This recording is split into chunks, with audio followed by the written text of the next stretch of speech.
Today, I wanted to do a quick video about a truck mod that I'm doing to my Tacoma. This is a 2009 TRD Sport. When I first got the truck, I really loved the TPAM, and I wanted to get one, but really, for me, I had spent the rest of my money on suspension and wheels. I just didn't want to spend that much money to get a TPAM.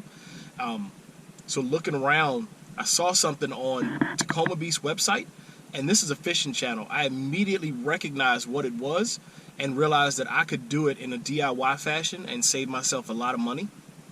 And so that's what we're going to talk about here today. And this is not taking anything away from anything that's being sold on any website. Trust me, I would love to have any of it.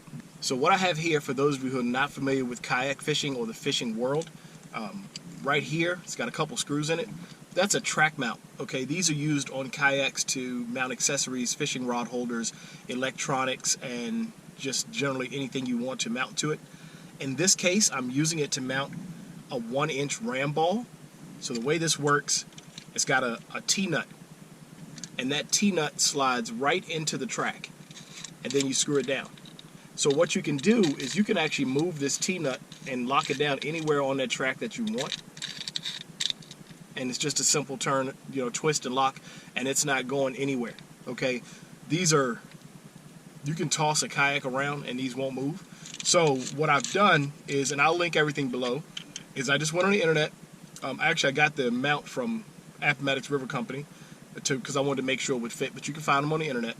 I think I paid $12 for this mount, probably another $3 or $4 for that one. This is a 1-inch ram ball, so $3 or $4 for the ram ball. This is the gooseneck, or whatever you call these. This again is a ram item, and I paid about $5 for that. And what that's going to do is actually mount to the 1-inch ram ball. Screw it down to lock it in place. Okay. Now that arm articulates any direction that you want on the ram ball, and then you just lock it back down. And then to hold, because what this is to hold my cell phone, so I can have more of a heads-up display while I'm driving down the road for maps or GPS, what have you, or just phone calls instead of having to look down in the console and find it. But what I have here is the Ram, what do you call these things? The X grip.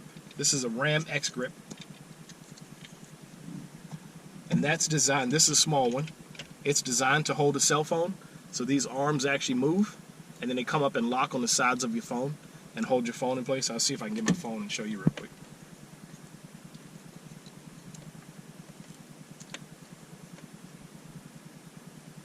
So there it holds the phone, and that phone's not moving. And it's just a grip on the outside of the phone. You just squeeze these down, and my phone will actually drop. Let's see, it moves. And that's going to hold the phone. And it doesn't cover up any of the display. And one of the big things for me is that it doesn't use the vent mounts. I can't stand vent mounts. I've always been against them, hanging all that weight off a little piece of flimsy plastic. So I'm going to show you guys how I'm going to mount this. I'll show you real quick what the finished product will look like. So this is the finished product with everything mounted together. And so what that allowed me to do is I'm going to mount this to the dash. I'm going to mount this to the dash, and then I can actually mount that to the dash and then have my phone like that. So it's out of my field of view, but I can still see it in case I'm using it to navigate, GPS and that sort of thing. So, but this is my TPAM alternative for about, let's estimate on the high side, $30. Probably more like $26 or $27 for everything. Okay, so versus, then the only thing, you don't have the power. I think the TPAMs actually have USB power built into them, but you also have to install the TPAM. You've got to modify the dash. You've actually got to cut your dash away in a couple places. So this is much less intrusive of a mount. Now I'm going to use a knife because I couldn't find a screwdriver that would fit. But what I have here, this is an aftermarket stereo bezel. This is an aftermarket Pioneer radio. So I'm going to actually mount into this, because should this fail, crack, or I royally screw this up, you can get another one of these off eBay very, very cheap. This or this or down here. I mean, I don't want to, I initially thought about putting it here and all, but I don't want to damage that. This, I know I can just get a replacement if I need to, so we're going to mount in that. So in order to pop that out, you just need like a flat screwdriver. I'm going to use my knife here and just pry behind it to pry it up from the truck. And she pops right off. Easy peasy. Drill some pilot holes.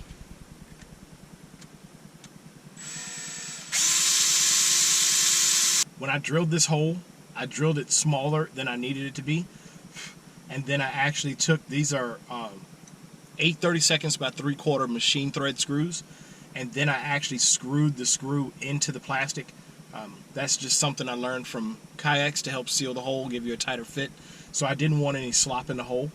So right now, this is just being held up by the force of this screw actually in the plastic. We're going to go ahead and put the other 2 screw holes in, put the screws in and put the nuts on the back. And after that, we're actually done.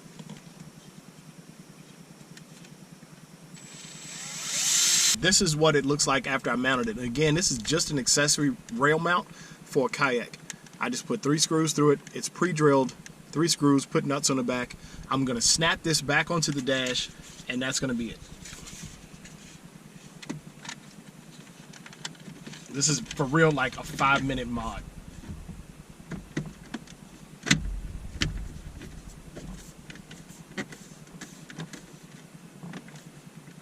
Everything snapped back into place. We're gonna mount the cell phone. The ram ball comes with the T-nut. You don't actually have to buy the T-nut separately. And all I'm gonna do is slide that T-nut into the mount, lock it down, pull up one of my videos.